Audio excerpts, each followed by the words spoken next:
Air. It's all around us. We see it in the movement of trees and clouds. All humans and animals, and even fish and some microorganisms, need it to live and breathe. The temperature and other properties of the air determine how comfortable we are. Weathermen spend considerable time talking about it. Meteorologist Jim Kosick, along with AccuDot.com. That storm system's rolling on in, coming in from the west, coming in from the south. Now, this one, mucho farther north, though, than its predecessor this past weekend. We got squat, diddly, zip, zilch, goose egg, absolutely nothing from that one. Look at this thing! Excessive air movement can result in tornadoes, hurricanes, and other natural disasters.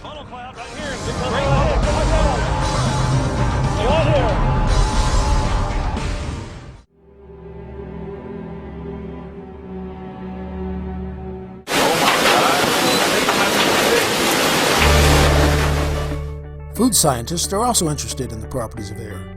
The temperature and humidity of air determines how stable a food is in its environment, and considerable work has been done to produce packages that limit moisture transfer.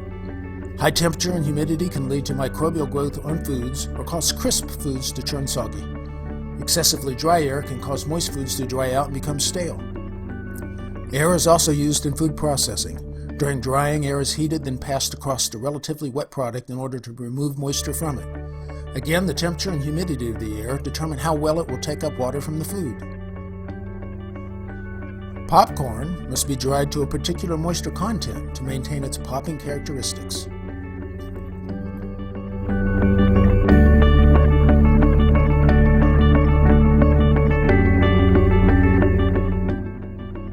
Spray dryers blow rapidly moving hot air past small droplets to form dried milk, dried eggs, and other powders.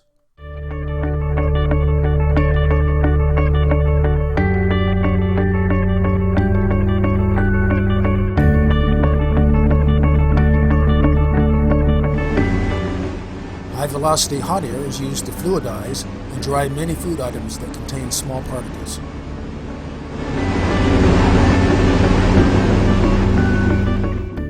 Ovens also use hot air to cook or bake products, and moisture in the air will determine how much of a crust forms on products such as bread. But what is air made of, and what critical properties determine food stability and the use of air for food processing? Air surrounds our planet in several layers that make up the atmosphere.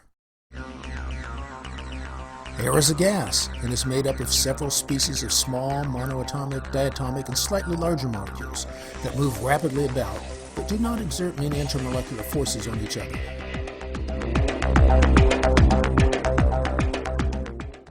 Part of the so-called dry air consists of gases in fixed proportion, including 78% nitrogen, 21% oxygen, and small amounts of other gases such as argon, helium, or carbon dioxide. Air also contains various levels of water molecules, which exist as superheated steam. The air contains from 0% water up to levels that correspond to 100% relative humidity. The air has several properties that are of particular interest to scientists. Temperature is related to how rapidly the molecules are moving, rotating, or vibrating. That is, it is determined by the kinetic energy. Temperature is measured with a thermometer, thermocouple, or similar device. The absolute humidity is the amount of water the air holds based on mass. For a given volume that contains 1 kilogram of dry air, there would be N molecules in that box of water. Multiplying by the molecular weight of water gives the mass of water per kilogram of dry air. That is the absolute humidity.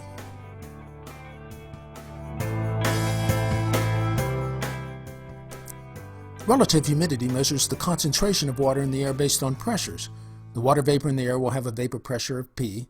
If we compare that with the vapor pressure of water in the air if the air was saturated with water, this would be the water activity of the air. Multiplying by 100 gives the percent relative humidity.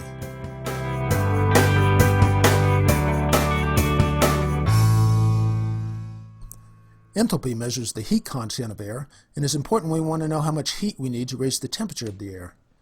Enthalpy is a thermodynamic property of air in a certain state. Changes in enthalpy at constant pressure only do so with the addition of heat.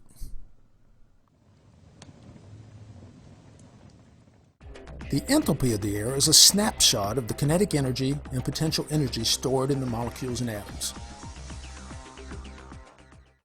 Measuring the properties of air is of interest to scientists, weathermen, and building supervisors.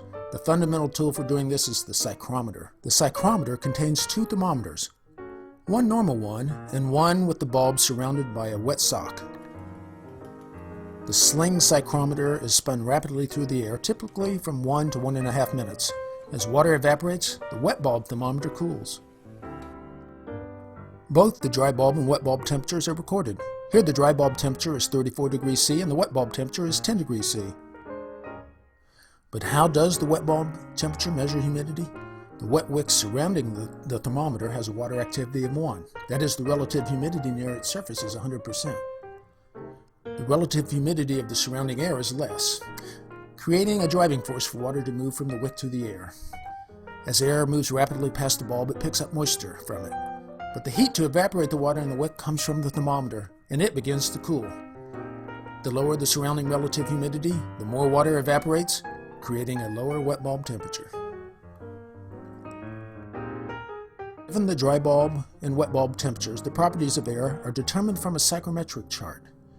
The dry bulb temperature, here at 30 degrees C, is plotted upward from the x-axis. The wet bulb temperature, here at 21 degrees C, is plotted along slanted lines, with the temperatures red on the upper curve. Once the intersection point is plotted, other properties can be determined. A line parallel to the right crosses the y-axis where the absolute humidity is red. Here the humidity is 0.012 kilograms of water per kilogram of dry air.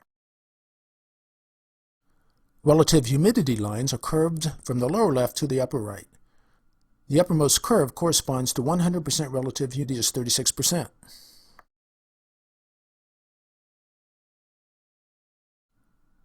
The dew point is the temperature at which condensate forms when the air is cooled at absolute constant humidity. It is read from a straight line that proceeds to the left and here crosses the axis at 16.8 degrees C. Enthalpy follows the same lines as the wet bulb temperature, but crosses on a higher scale. Here the enthalpy is 62 kilojoules per kilogram of dry air. Finally, the specific volume is read from slanted lines that are more upright than the wet bulb lines. The volume in this case is 0.87 cubic meters per kilogram of dry air. Psychrometric properties can also be determined with electronic temperature and relative humidity meters. These combine a temperature sensor with a sensor sensitive to changes in relative humidity. The sensors are contained within a cage that passes air and water vapor through it. The sensor is part of an integrated circuit powered with DC current. The sensors have a polymeric film that absorbs more water as the humidity rises. As the water absorbs, the resistance, capacitance, or other electrical property varies with the humidity. This is that vary with the relative humidity. Various amplifiers and circuitries convert that voltage to a digital readout of temperature and humidity.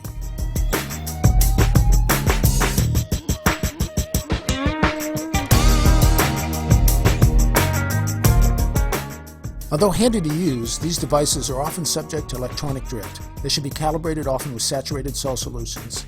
Here, a saturated sodium chloride solution should give a reading of 75% relative humidity.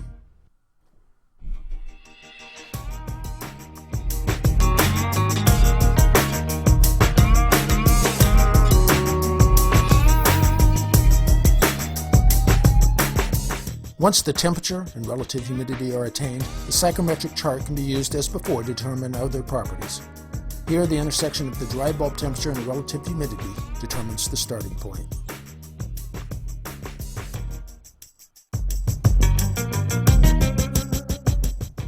Properties of the air determine how comfortable we are in our surroundings, how stable our foods will be when exposed to air, and how well processing equipment such as dryers and ovens function. Thus, the accurate assessment of air properties is very important to our life and work.